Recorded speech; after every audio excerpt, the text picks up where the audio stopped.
తిరుమల లడ్డూ వ్యవహారంపై రాష్ట్ర ప్రభుత్వం ఒక సిట్ని అయితే ఏర్పాటు చేసింది. సీనియర్ ఐపీఎస్ అధికారి అయినటువంటి సర్వశ్రేష్ఠ త్రిపాఠి ఆధ్వర్యంలో సిట్ బృందం అయితే ఆ విచారణ ప్రారంభించింది. విచారణ ఎప్పుడైతే ప్రారంభించిందో వైసీపీ నేతల వెన్నులో వణుకు మొదలైంది. ఏఆర్ కంపెనీ పుట్టు పూర్వోత్తరాల దగ్గర నుంచి, ఆ రోజు ట్యాంకర్ను తీసుకొచ్చిన డ్రైవర్ దగ్గర నుంచి యజమాని వరకు అందరినీ విచారించడానికైతే ఆ సిట్ బృందం సిద్ధమైంది. ఇదే సమయంలో అవసరమైతే మాజీ టీటీడీ అధికారులకు, ఆ మాజీ చైర్మన్కి కూడా మేము నోటీసులు ఇస్తామని చెప్పి సర్వశ్రేష్ఠ త్రిపాఠి చెప్పడం అనేది ఇప్పుడు పెను సంచలనంగా మారింది. వాస్తవానికి ఆ నిజాయితీకి కట్టుబడిన వ్యక్తిగాను, అలాగే ఇలాంటి విచారణలో మంచి పట్టున్నటువంటి వ్యక్తిగా సర్వశ్రేష్ఠ త్రిపాఠికి మంచి పేరుంది. చంద్రబాబు గారు కూడా 1కి 10 సార్లు ఆలోచించి ఆయన్ను సిట్ బృందానికి తీసుకురావడం జరిగింది. ఎప్పుడైతే సర్వశ్రేష్ఠ త్రిపాఠి పేరు బయటకు వచ్చిందో వైసీపీ నేతల వెన్నులో వణుకు మరింత ఎక్కువైంది. ఎందుకంటే ఇలాంటి ఒక హానెస్ట్ ఆఫీసర్ గన కేసును టేకప్ చేస్తే ఏం జరుగుతుందో అందరికీ తెలుసు. వాస్తవానికి ఏంటంటే వేరొకరైతే మాయ చేసో, మతలబు చేసో, లేదా అవసరమైతే ఆర్థికంగా బెదిరించో, భయపెట్టో లొంగ తీసుకునే ప్రయత్నం చేయొచ్చు. బట్ సర్వశ్రేష్ఠ త్రిపాఠి దగ్గర ఎవరి ఆటలు కూడా సాగవు. ఆయనకు పార్టీలతో సంబంధం లేదు, రాజకీయాలతో అంతకంటే సంబంధం లేదు. తన విధి నిర్వహణలో ఇచ్చిన కర్తవ్యాన్ని నెరవేర్చడమే ఆయనకు ప్రధానంగా తెలిసింది. ఇప్పుడు ఈ కోణంపై నిన్న తిరుమలకు వెళ్ళినటువంటి సిట్ బృందం ఒక రోజు మొత్తం కూడా అక్కడే మాట్లాడటం జరిగింది. టీటీడీ ఈవోతో మాట్లాడటంతో పాటు అసలు కంప్లైంట్ ఏమొచ్చింది, ఏం జరిగింది అనే దానితో పాటు ల్యాబ్ రిపోర్ట్స్ అన్నిటినీ కూడా క్షుణ్ణంగా ఈ బృందం మొత్తం కూడా పరిశీలించే ప్రయత్నం చేసింది.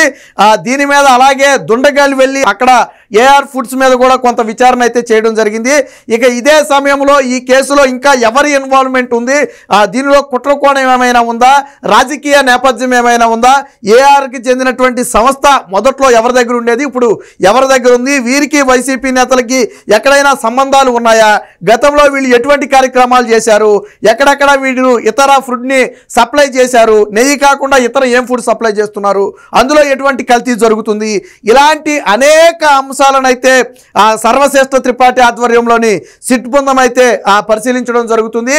ఎప్పుడైతే సిట్టు తన వేటను ప్రారంభించిందో సాక్షిలో పుంకాలుగా కథనాలు ఏమని, అసలు జరగని నేతి కల్తీ మీద సిట్ విచారణ అంట. నేతి కల్తీ జరిగిందో లేదో 4 రోజులు ఆగితే వాళ్ళే చెప్తారు. నీకెందుకు ఉలిక్కిపాటు, జరగలేదంటే నువ్వే నాలుగుతో టెస్ట్ చేసి అక్కడ ఏమైనా పెట్టావా? అక్కడ ల్యాబ్ రిపోర్ట్స్ చాలా స్పష్టంగా ఉన్నాయి. ఏఆర్ డైరీకి పంపినటువంటి 8 ట్యాంకర్లలో 4 ట్యాంకర్లు నేతిని వాడేశారు, మిగిలిన 4 ట్యాంకర్లు అనుమానం వచ్చి వెనక్కి పంపితే అందులో కల్తీ జరిగింది. ఇందులో ఎటువంటి సందేహం లేదు. దీన్ని కేంద్ర ప్రభుత్వం ధృవీకరించింది. ఏఆర్ సంస్థకు నోటీసులు కూడా కేంద్ర ప్రభుత్వమే ఇచ్చింది. మరి ఇంకా ఇందులో కుట్రకోణం ఎక్కడుంది, అసలు కుట్రకోణం ఏంటనేది రేపు సిట్ బృందం బయటపడుతుంది. ఎందుకనంటే మీరు ఎంత కమిషన్లకు కక్కుర్తిపడి నేతిని ఆర్డర్ ఇచ్చారు, కల్తీ జరుగుతుందని తెలిసినా ఎందుకు దీన్ని అడ్డుకోలేదు, దీంట్లో ఎవరెవరి పాత్ర ఉంది, ఎవరెవరు ఎంతెంత లంచాలు తీసుకున్నారు. ఎందుకంటే మీరు 400 రూపాయలకి 350 రూపాయలకి కేజీ నెయ్యి ఉత్తిన ఇచ్చారా, ఎవరు కదా, అందులో మీ స్వలాభం ఏదో ఉంటుంది, మీ స్వార్థం కూడా ఏదో ఉంటుందిగా. నాకు తెలిసి వీళ్ళే 350కి ఇస్తే ఒక 50 రూపాయలు ఇలా కమిషన్ రూపంలో తిరిగి ఇవ్వాలని చెప్పి ఏమైనా ఒప్పందం చేసుకున్నారేమో. ఎందుకంటే కేజీ 700 800 కూడా రాని స్వచ్ఛమైన నెయ్యి 350కి వాళ్ళు ఇస్తానంటూ వీళ్ళు కొనేయటం. గతంలో ఏదైతే నందిని నెయ్యి ఉందో నందిని చాలా స్పష్టంగా చెప్పింది, మీరు మాకు కాంట్రాక్ట్ ఇచ్చినా ఇవ్వకపోయినా మాకు ఇబ్బంది లేదు, కానీ మాకంటే 1 రూపాయికి ఎవరు తక్కువ ఇచ్చినా అందులో కల్తీ జరిగే ప్రమాదం ఉంది, 1కి 10 సార్లు మీరు ఆలోచించుకోండి, మేము లాభంతో దేవుడికి నెయ్యి ఇవ్వటం లేదు, కేవలం భక్తితో మాత్రమే నేతిని సరఫరా చేస్తున్నాం, మేము దేవుడికి ఇచ్చిన నేతి మీద 1 రూపాయిని కూడా మేము తినటం లేదు, మాకు దేవుడికి ఇచ్చే నెయ్యి వ్యాపారం కానే కాదని 1కి 10 సార్లు నందిని చెప్తే ఆడనే అడిగారంట వీళ్ళు ఏమని, మీరు ఎలాగిచ్చినా పర్లేదు నెయ్యి ఆ రేటుకి ఇవ్వండి అని. ఎలాగిచ్చినా పర్లేదు అంటే అర్థం ఏంటంటే మీరు అందులో ఏం కలిపించినా పర్లేదు, మాకు నెయ్యి ఇస్తే చాలని. కానీ నందిని ఒప్పుకోలేదంట. మేము భక్తుల మనోభావాలను దెబ్బతీయలేము, ఏళ్ల తరబడి దేవుడికి నేతిని సప్లై చేసి ఇప్పుడు ఇలాంటి వాటికి మేము ఒడిగట్టలేము, మేము ఈ కాంట్రాక్ట్లో మేము ఉండబోమని చెప్పి వాళ్ళంతటా వాళ్ళే స్వచ్ఛందంగా తప్పుకున్నారు. మరి వీళ్ళు తప్పించారో మొత్తానికి నందిని అయితే తప్పుకుంది. సరే, ఇప్పుడు తిరిగి మళ్ళీ ఆనయ్య వచ్చింది అనుకోండి, అది వేరే విషయం. సో దీనికి సంబంధించిన ఒక వార్త కూడా వచ్చింది, ఒకసారి చూద్దాం. సో సిట్ దూకుడు, నెయ్యి మూలాల నుంచి సోల శోధన, కల్తీ విచారణలో పగడ్బందీగా అడుగులు, అవసరమైతే టీటీడీ మాజీ పెద్దలకు కూడా నోటీసులు ఇస్తాం.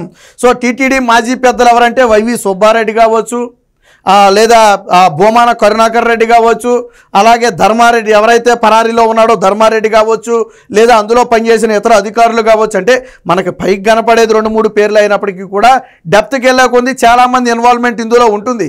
అందరూ సహకరిస్తేనే నెయ్యి కల్తీ నెయ్యి పైకి వెళ్ళదు కొండ మీదకి. ల్యాబ్ టెస్ట్ రిపోర్ట్ చేసే వారి దగ్గర నుంచి సెక్యూరిటీ వరకు అందరూ సహకరిస్తేనే ట్యాంకర్ అనేది పైకి వెళ్తుంది. అంతేగాని కేవలం ధర్మారెడ్డి అనుకుంటే ట్యాంకర్ పైకి వెళ్ళిపోదు, సుబ్బారెడ్డి అనుకుంటే పైకి వెళ్ళిపోదు. కింద నుంచి వీళ్ళందరూ సహకరిస్తేనే. అయితే మనం కేవలం పెద్ద తలకాయలు మాత్రమే మాట్లాడుకుంటాం, ఎందుకంటే వాళ్ళు చెప్పింది వీళ్ళు చేస్తారు కాబట్టి.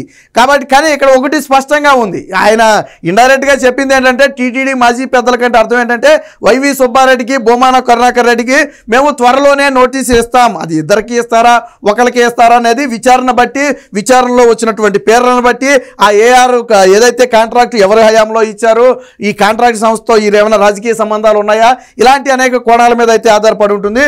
సో ఇక్కడ చూడవచ్చు, విజిలెన్స్ ల్యాబ్ నివేదికపై అధ్యయనం, ఏఆర్ ఫుడ్స్ పుట్టు పూర్వోత్తరాలపై దృష్టి, ట్యాంకర్ డ్రైవర్ నుంచి యజమాని వరకు విచారించనున్న సిట్ సభ్యులు, ప్లాంటులో ఉత్పత్తి పదార్థాల పైన కూడా దర్యాప్తు, బాధ్యులైన అందరినీ ప్రశ్నిస్తామన్న చిట్ చీఫ్, దుండిగల్ వెళ్లి ఏఆర్ ఫుడ్స్ పైన విచారణ, టీటీడీ ఈఓతో సిట్ బృందం భేటీ, కల్తీ నెయ్యి వివాదంపై కుట్రకోణంపై కూడా చర్చ అని చెప్పి చెప్పడం జరిగింది. సో ఇక్కడ ఏదైతే ఏఆర్ ఫుడ్స్ ప్లాంట్లో తయారయ్యే ఉత్పత్తి పదార్థాలు ఉన్నాయో అసలు నేతిని వీళ్ళు ఎలా తయారు చేస్తున్నారు, అందులో ఏమేమి వాడుతున్నారు, ఎక్కడి నుంచి పాలు సేకరిస్తున్నారు, ఎలా సేకరిస్తున్నారు, తర్వాత ఆ ప్రాసెసింగ్ అంతా విధానం ఏ విధంగా ఉంటుంది, ఇలాంటివన్నీ కూడా పరిశీలించాలని చెప్పి సిట్టు బృందం అయితే నిర్ధారించింది. మరి అంతే కదా, వాస్తవానికి నెయ్యి స్వచ్ఛమైన నెయ్యి రావాలంటే వీళ్ళు ఎలాంటి పద్ధతులు అవలంబిస్తున్నారు అనేది స్పష్టంగా తెలియాలా. సో వీటన్నిటిని మీద కూడా సిట్టు బృందం అయితే దృష్టి అయితే సారించినట్టుగా తెలుస్తుంది. నిన్న మాత్రం పూర్తిగా కొండ మీదే పూర్తి స్థాయిలో విచారణ చేశారు. ప్రధానంగా ల్యాబ్ రిపోర్ట్స్లో పేర్కొన్నటువంటి అంశాలు, దాని పాజిబిలిటీస్ ఏ విధంగా ఉన్నాయి, ల్యాబ్ రిపోర్ట్లో అలాంటి పదార్థాలు కలిశాయి అంటే ఎక్కడ నేతిలో కల్తీ జరిగి ఉంటుంది, అంటే తయారీలో జరిగిందా, లేదా వచ్చే మార్గ మధ్యంలో ఏమైనా జరిగిందా, లేదా అసలు కొండ మీదకు వచ్చే క్రమంలో ఏమైనా జరిగిందా, ఇలాగా అనేక డౌట్లు ఉంటాయి. డ్రైవర్ని ఎందుకు విచారిస్తున్నారు అంటే డ్రైవర్ వాస్తవానికి అక్కడ ట్యాంకర్ లోడ్ చేసుకుంటే ఇక్కడ అన్లోడ్ చేస్తాడు, కానీ ట్యాంకర్ని మధ్యలో ఆపారా లేదా వేరొక చాటుకు వెళ్ళిందా. ఇక్కడ రెండోది ఏంటంటే తమిళనాడులోని ఆ ప్రాంతం నుంచి ఏదైతే వస్తుందో అక్కడ నుంచి ఇక్కడికి దాదాపుగా 800 కిలోమీటర్లు ఏదో ఉందని చెప్పి చెప్తున్నారు, 700 కిలోమీటర్లు టీటీడీకి. కానీ ఒక రోజు వ్యవధిలోనే ఒక లారీ నెంబర్ 2 సార్లు ట్రిప్లు వేసిందట. Highly impossible. అన్లోడ్ చేసినటువంటి లారీ తిరిగి అక్కడికి వెళ్ళటానికే దాదాపుగా 24 గంటలకు పైగా సమయం పడుతుందట, కానీ 48 గంటల్లో తిరిగి మళ్ళీ రాను కూడా వచ్చేసింది. సో ఇలాంటి అనేక అనుమానాలు ఉన్నాయి. అంటే ఈ లారీ నిజంగా అక్కడికి వెళ్ళి ఏఆర్ సంస్థ దగ్గరికి వెళ్ళి నెయ్యి తీసుకొచ్చిందా, లేదా ఈ మధ్యలో ఎక్కడైనా నెయ్యి నింపుకుని ట్యాంకర్ వచ్చిందా, ఇలాగా 1 కాదు 2 కాదు అనేక అనుమానాలు ఉన్నాయి. సో వాటన్నిటి మీద కూడా సిట్ బృందం అయితే దర్యాప్తు ప్రారంభించింది. తిరుమల లడ్డు వివాదంపై ప్రత్యేక దర్యాప్తు బృందం సిట్ విచారణ ముమ్మరం చేసింది. నెయ్యి మూలాల నుంచి సోలసాధన చేస్తుంది, కల్తీ అంశంపై విచారణలో పకడ్బందీగా అడుగులు వేస్తుంది. ఇప్పటికే తిరుపతికి చేరుకున్న సిట్ సభ్యులు ఆదివారం ఎక్కడికి వెళ్ళలేదు, తిరుపతిలోనే సమావేశమయ్యారు. కల్తీ నెయ్యిపై విజిలెన్స్ ల్యాబ్ నివేదికల్లోని అంశాలు, అక్కడ పరిస్థితులపై అధ్యయనం చేశారు. టీటీడీ ప్రొక్యూర్మెంట్ జనరల్ మేనేజర్ ఇచ్చినటువంటి ఫిర్యాదులోని ఇతర అంశాలను కూడా పరిశీలించడం జరిగింది.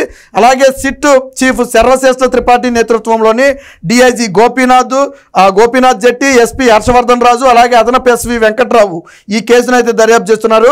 కల్తీ నెయ్యి సరఫరా చేసిన ఏఆర్ ఫుడ్స్ కంపెనీ పుట్టు పూర్వోత్తరాలు, దాని చరిత్ర ఏమిటి, యజమాని ఎవరు వంటి విషయాలపైన దృష్టి సారించారు. తిరుమల కల్తీ నెయ్యి తీసుకొచ్చిన ట్యాంకర్ డ్రైవర్ నుంచి కంపెనీ యజమాని వరకు సిట్ సభ్యులు అయితే ప్రశ్నిస్తున్నారు. వీరిలో ఎవరికైనా సరే ఈ ఏఆర్ ఫుడ్స్లో ఉన్నటువంటి ఇతరులకు కానివ్వండి, అందులో సీఈఓలకు కానివ్వండి, లేదా యజమానులకు కానివ్వండి, లేదా ఇతర ఎవరైనా కీలక పొజిషన్లో ఉన్నటువంటి ఎంప్లాయీస్కి వైసీపీ నేతలకు ఏమైనా సంబంధం ఉందా, వైసీపీ నేతలకు చెందినటువంటి వారు ఎవరైనా అందులో పెట్టుబడులు పెట్టి కానీ ప్రత్యక్షంగా కానీ పరోక్షంగా కానీ ఏదైనా సంబంధం ఉంది. ఎందుకంటే అంత పెద్ద కాంట్రాక్ట్ ఒక సంస్థకి ఇచ్చారు అంటే ఖచ్చితంగా ఎక్కడైనా సంబంధం ఉండే అవకాశం ఉంది. ఎందుకంటే జగన్మోహన్ రెడ్డి తన వాళ్ళకి ఎక్కువ కట్టబెడతాడు, మనందరికీ తెలుసు. అది జగన్మోహన్ రెడ్డి బంధువులు, రిలేటివ్స్ కావచ్చు, బినామీలు కావచ్చు, లేదా వైసీపీ నేతలకు చెందిన వాళ్ళు కావచ్చు.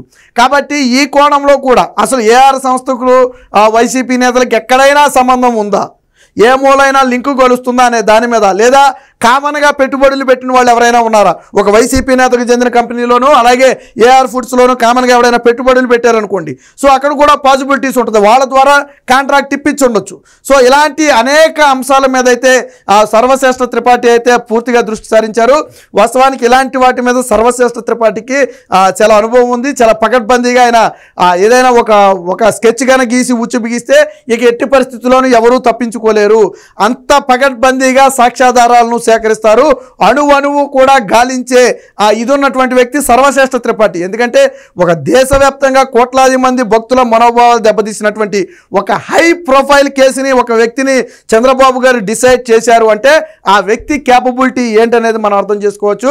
వైసీపీ సగం ఎక్కడ చచ్చిపోయిందంటే సర్వశ్రేష్ఠ త్రిపాఠికి సిట్టు బృందానికి అధిపతి అన్నప్పుడే వైసీపీ సగం చచ్చిపోయింది. ఎందుకంటే నేను ఇందాకే చెప్పాను, ఆయన ఇన్వెస్టిగేషన్ స్టైల్ కానివ్వండి, ఆయన పనిలో దిగిన తర్వాత ఎవరు ఒత్తిడికి తలగొగ్గిపోవడం కానివ్వండి, కేసుని వేగవంతంగా క్లోజ్ చేయడంలో కానివ్వండి, ఇలాంటి వాటిల్లో సర్వశ్రేష్ఠ త్రిపాఠి దిట్ట. కాబట్టి ఆయన చూడండి, ఆయన వాస్తవానికి కేసు అంటే నెయ్యి ఎక్కడి నుంచి వచ్చింది, కల్తీ ఎందుకు జరిగిందనే దాని మీద మన చర్చ అంటూ ఉంటుంది. కానీ ఆయన కంపెనీ పుట్టుపూర్వోత్తరాల దగ్గర నుంచి, సంబంధాల దగ్గర నుంచి, డ్రైవర్ దగ్గర నుంచి అనేక అంశాల మీద క్షుణ్ణంగా పరిశీలన చేస్తున్నాడు. ఖచ్చితంగా ఇది వైసీపీ నేతలకు మింగుడు పడిన అంశం. కేసులో పురోగతి సాధించే కొంది వైసీపీ నేతల వెన్నులో వణుకు మొదలవుతుంది. ఏది ఏమైనా చంద్రబాబు గారు ఏర్పాటు చేసినటువంటి ఈ సిట్ అయితే వేగవంతంగా పనిచేస్తుంది. ఇది కోట్లాది మంది మనోభావాలతో ముడిపడిన అంశం. ఏళ్ల తరబడి సాగదీస్తే కుదరదు. వాస్తవాలు ఏంటనేది ప్రజల ముందు ఉంచాలి. ఇదేమి రాజకీయాలకు సంబంధం లేదు, కులాలకు మతాలకు సంబంధం లేని ఒక అంశం, కోట్లాది మంది హిందువుల మనోభావాలకు సంబంధించిన అంశం. కాబట్టి దీన్ని వేగవంతంగా ముగించాలని చెప్పి చంద్రబాబు గారు కూడా చెప్పిన నేపథ్యంలో సిట్ బృందం మాత్రం ఈ కేసు విచారణను వేగవంతం చేసింది.